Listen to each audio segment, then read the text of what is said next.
When the Bureau of Labor Statistics released the April unemployment figures in the United States, the number didn't come as a surprise, but it was still a stunning one. 14.7% of the workforce was officially unemployed, a figure that hadn't been seen since the Great Depression in the 1930s. Now, because of how the Bureau classifies someone as unemployed, the real number is likely closer to 20%. Many economists believe that the number should drop quickly once the coronavirus pandemic is under control and businesses reopen. Others say that unemployment will remain stubbornly high for some time to come. This calls into question a V-shaped recovery where the economy roars back to previous levels of output. That leaves the manufacturing picture in the United States murky at best. Over 1 million manufacturing jobs were lost in April, an area of the economy that had been weakening even before the pandemic struck. If we are facing a slow recovery, what does this mean for manufacturers trying to get back on their feet? Will their customers still be there? Will they be able to hire back those who were laid off? Should they put digital transformation plans on hold and save their money?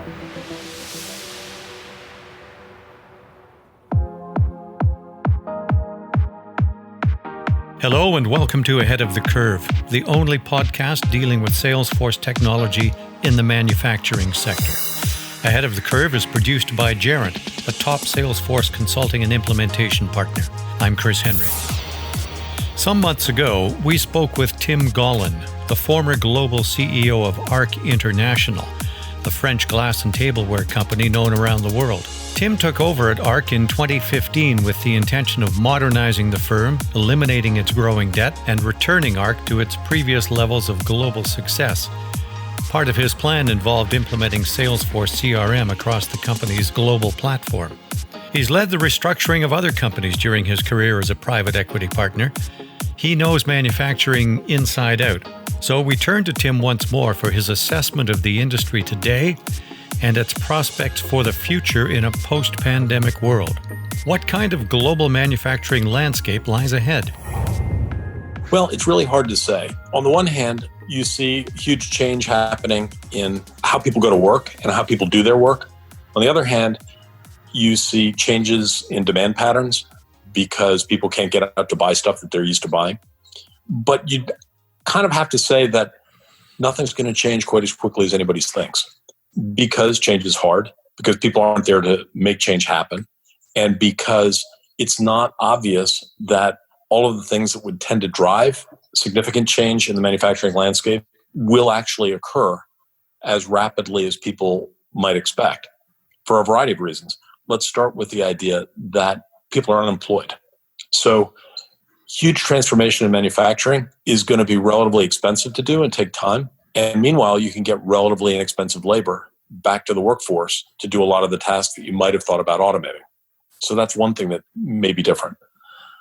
Second, the social distancing issues that people are worried about may not turn out to be as easily resolved with automation as people would like to think, because developing replacement technologies and innovation in the workplace takes time, takes proximity, and takes a significant amount of engagement with industrial processes themselves in order to understand what needs to be done.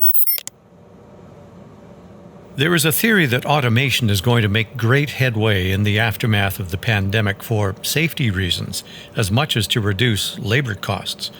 But if Tim is right, that there will be an abundance of labor waiting to be re-employed, we'll likely see the sort of slow wage growth that characterized the last recovery from the Great Recession.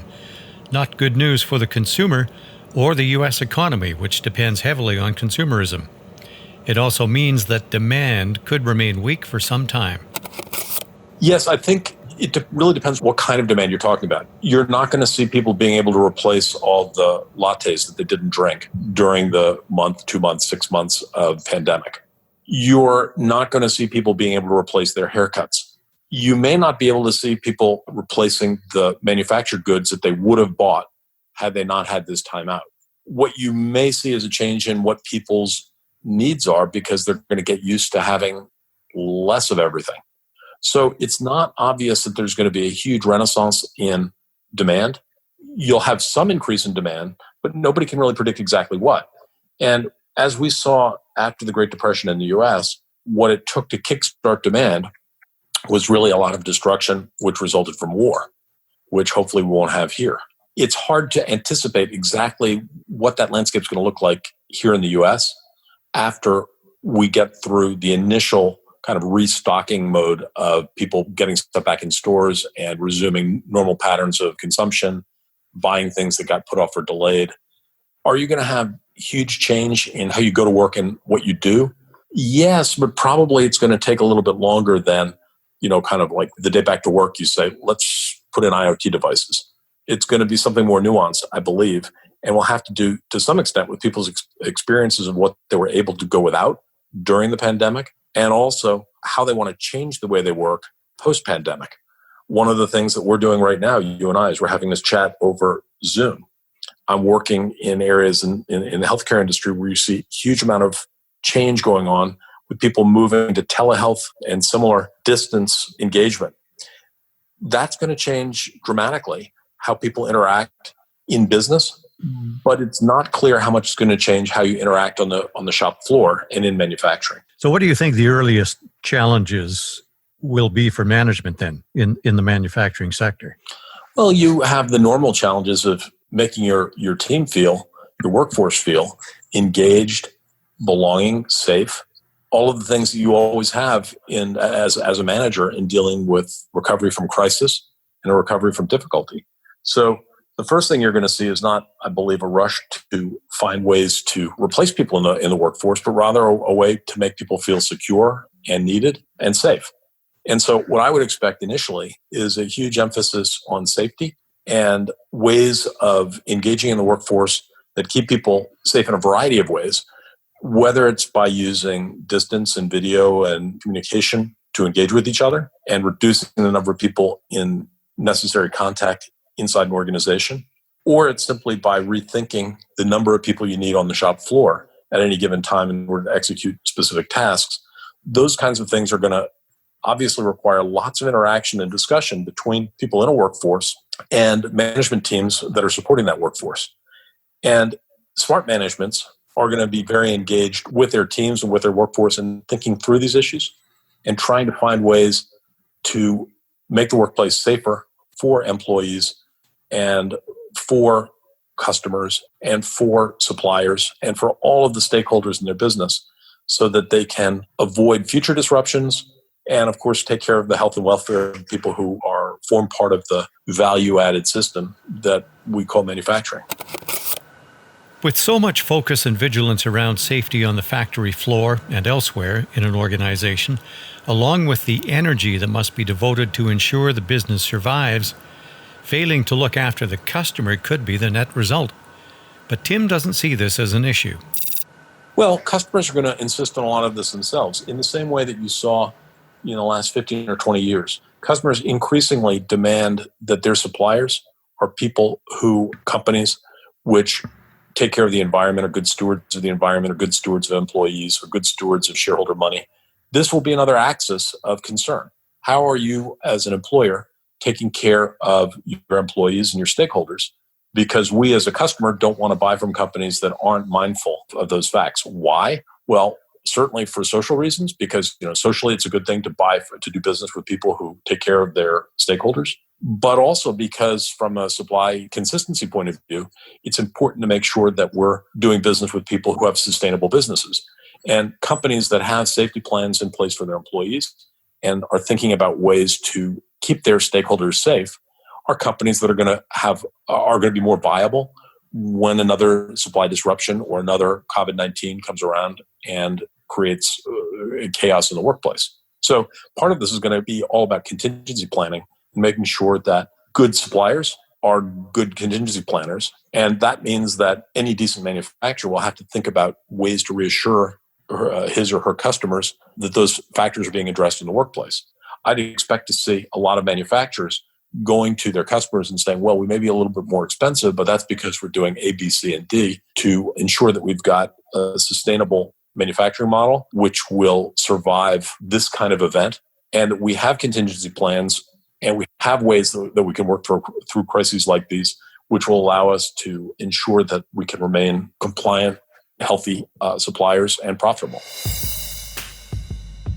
When the pandemic swept across the globe, supply chains began to collapse quickly. That triggered a great deal of discussion about shortening supply chains or repatriating them, as inventories began to run dry and manufacturers started to shut down. What are the ramifications of restructuring a supply chain?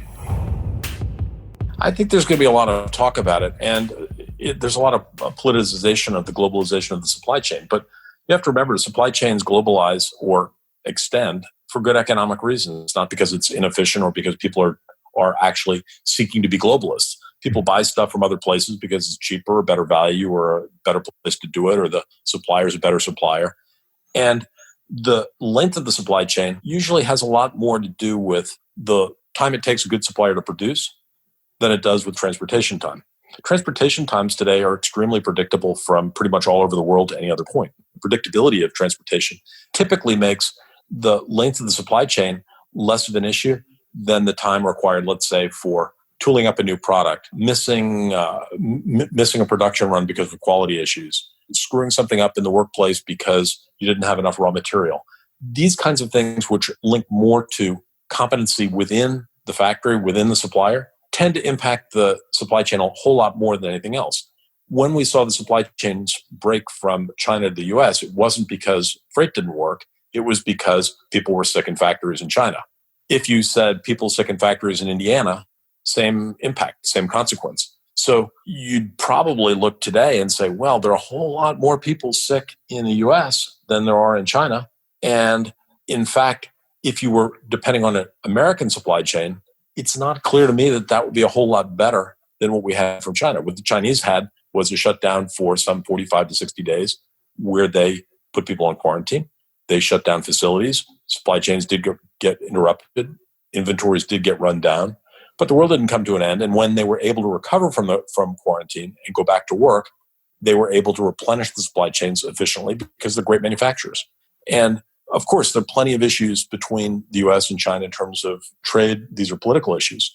But in terms of the competency of suppliers, there's not really going to be a lot of easy substitutions to be made because one supplier is closer than another. The substitutions which will be made much more on the basis of the sustainability and the competency of the supplier to meet unforeseen disruptions than anything else, in my view. When the Chinese economy opened up following the country's extensive lockdown, many in the West watched to see how quickly the Chinese consumer would begin spending again. As in the United States, the consumer in China makes up a great deal of the nation's GDP. But Chinese citizens have been slow to return to the stores, the restaurants, and the resorts. Demand remains weak. Is it possible for the manufacturing industry in the United States to somehow regenerate demand? Tim doesn't think so. I don't really think so. I think that the reality is consumers will feel comfortable when they feel comfortable. And it's entirely expected that consumers are going to feel uneasy for a while after recovery starts taking hold. Why is that? Well, you've just seen a bunch of people die, a bunch of people get sick, a bunch of people get shut into their houses for extended periods of time, things that we haven't seen in the world in the last 100 years. And of course, it shakes people up. And of course, it'll take some time to return to normal. But the underlying theme should be people's expectations of availability of goods hasn't really changed. Yes, now they know that you might need to buy flour if there's a pandemic, but they haven't really changed their expectation of, how frequently they want to change their phone or how often they want a new TV. These are things and consumer buying patterns which have taken years to develop. The world's a pretty big place. Economically, it's a pretty big place. Sure, you'll see some pushback for some period of time before consumer confidence recovers and demand begins to pick up where we'd all like to see it. But this isn't necessarily devastating. It's going to take some time for supply to get back in sync and to function well and for goods to be available more generally. This is a shock to the system. It takes time to recover. And I think we have to be patient in our expectation that everything is going to snap back to normal immediately. But there's no reason that the underlying consumer demand or B2B demand should change markedly once the world gets back to even track. The question is how long that will take. And of course, the predictions are anywhere from months to years. And I think that depends on how governments react to, in their own way in each region, to the challenges presented by COVID-19. The coronavirus pandemic struck at a time when many manufacturers were implementing digital transformation plans in their organizations. The price tag for transforming digitally varies, of course, depending on the extent of the transformation. The question facing manufacturers right now is whether to continue with those plans and their associated costs, or put them on hold. I think you can't answer those questions in abstract terms. The question is, what do you need to do as a manufacturer in order to be able to run your business well? And of course, running any business, especially manufacturing business, means constant adaptation to the demands of the marketplace and to the operating environment you exist in. So if you can't get your sales techs out to go and visit customers, what you're doing is you're having them engage on video. If you need to do diagnosis of something that's going wrong in the factory and your maintenance techs can't come in because they're sheltered at home, you can get them on video to consult with the people who are in the factory and who can benefit.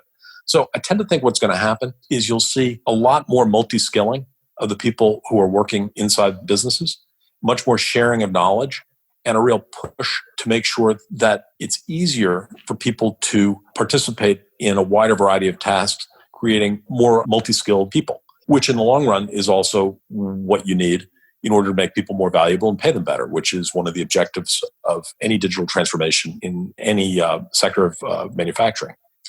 And as that happens, what I believe you'll see is kind of pragmatic implementation of bits and pieces of technology in order to support what was already there as a trend towards digital transformation. In other words, you're not going to go and do a digital transformation project for the sake of doing digital transformation. You're going to go and say to your teams, what do you need to do your jobs better? And this is a theme that you and I've talked about before. How do you use technology to support the business needs of your manufacturing teams, the business needs of your enterprise, rather than let the technology try and drive the change itself? And I think what you'll see in times like these is that people reach for technologies which are helpful.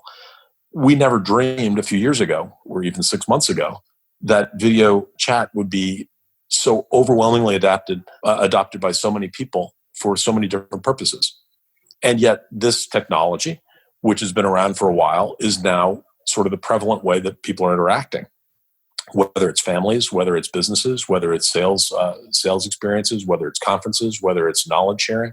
This is going to transform how people do businesses inside factories, because people will start saying, well, I can just ask the guy on line 3 with video chat what he's doing with his process, and I don't need to do it.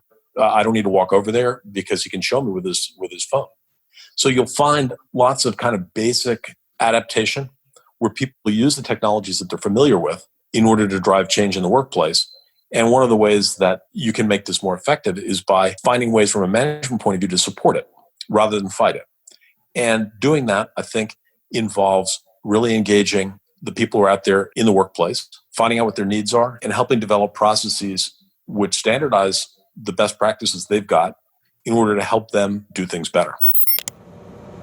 Video conferencing has certainly seen a dramatic increase since quarantines and stay-at-home orders were put in place. And as Tim says, it's being used in ways never considered before. For example, network TV has made tremendous use of products like Zoom, Microsoft Teams, and other similar technologies. Morning shows and late-night talk shows are being produced with these technologies on a daily basis. Musicians are hosting live shows on the internet, and there have been a number of people who've created live events around just being at home. If video is having this kind of impact across mainstream and social media, it's bound to have an impact, perhaps a lasting one, on airline business travel, as well as the enormous aviation manufacturing sector.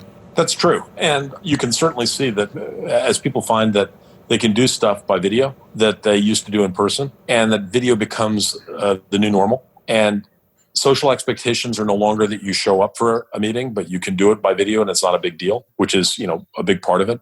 Like the convention is that in order to sell something to somebody, you have to show up and kiss his ring. And that's removed because you can't do it right now. Then when it comes back, it's not as if people are going to return to that. Same thing that happened with formal dress in the workplace. Once it starts getting to jeans, it's not like somebody says one day, I think tomorrow is going to be a suit and tie day. And the same kinds of things I think are going to happen here. As communication becomes more informal and less programmed and more continuous and less batch and queue. Meetings operate in the same way as a lot of stuff in factories. Typically, you would have kind of gating meetings, which would happen at fairly extended periods of time to mark the beginning and end of a project between two companies. Today, what you may find is that team building happens more naturally between businesses because they can communicate in a more fluid and more natural way and have continuous development in ways that you've seen for a long time in the software industry. I think that may well extend to other parts of the workplace, and particularly into manufacturing, where, as I said, you'll start discovering that people on the shop floor are going to be able to communicate with their customers more effectively, and they'll do that by video rather than needing the formalization of a boss approval to go out and visit the customer in person in his or her place of business. So, yeah, I certainly agree that the likelihood of slippage in business travel is huge because people are now accepting that you can do a lot of this stuff by video. But this was already a trend.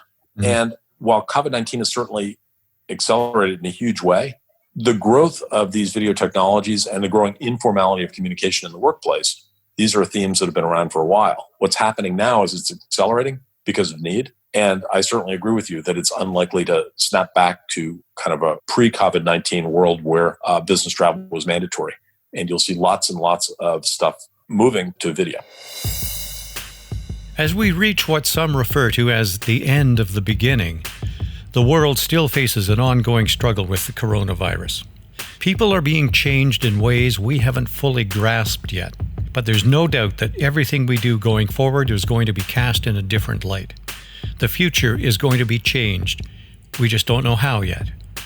One thing that Tim is certain of is that the role of technology in manufacturing will continue to evolve. What you hope is that people can find ways to work more safely, more productively, have more fun in their work, and do stuff that's more valuable to them and to their customers. And the way you do that is by finding the right tools to make that possible, whether those are digital tools, which are increasingly the tools of choice. I mean, a lathe tends to be a lathe. So if you want to run a lathe better, you're typically going to use digital tools or statistical tools to make it better. And you're going to find ways to use tools like machine learning to try and augment the experiences and information that people have at hand when they need to make decisions in the shop floor. Again, the increasing availability of data flow, whether it's video, whether it's just statistical data, and the increasing ability to analyze that in useful ways is what's really going to provide the toolbox of the next 25 years for manufacturers. So one of the things I hope is that the lessons that come out of COVID-19 which really force people in a very kind of Toyota 1947 way to make do with less. This experience of learning how to make do with less also tells you what's really important and what you really need.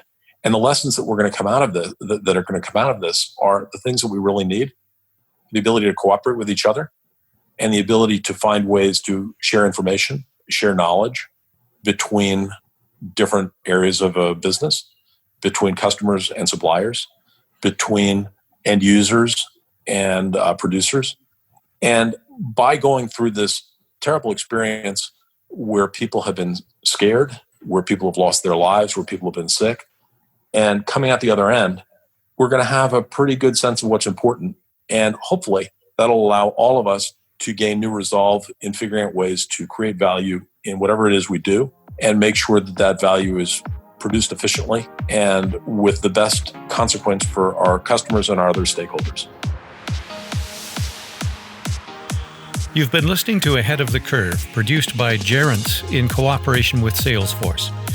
Our thanks to Tim Gallen, former global CEO of ARC International, for his thoughts and insights into manufacturing at this present and troubling time. Technical producer on Ahead of the Curve is Dave Grind from the Acme Podcasting Company in Toronto. I'm Chris Henry. Stay safe, and thank you for listening.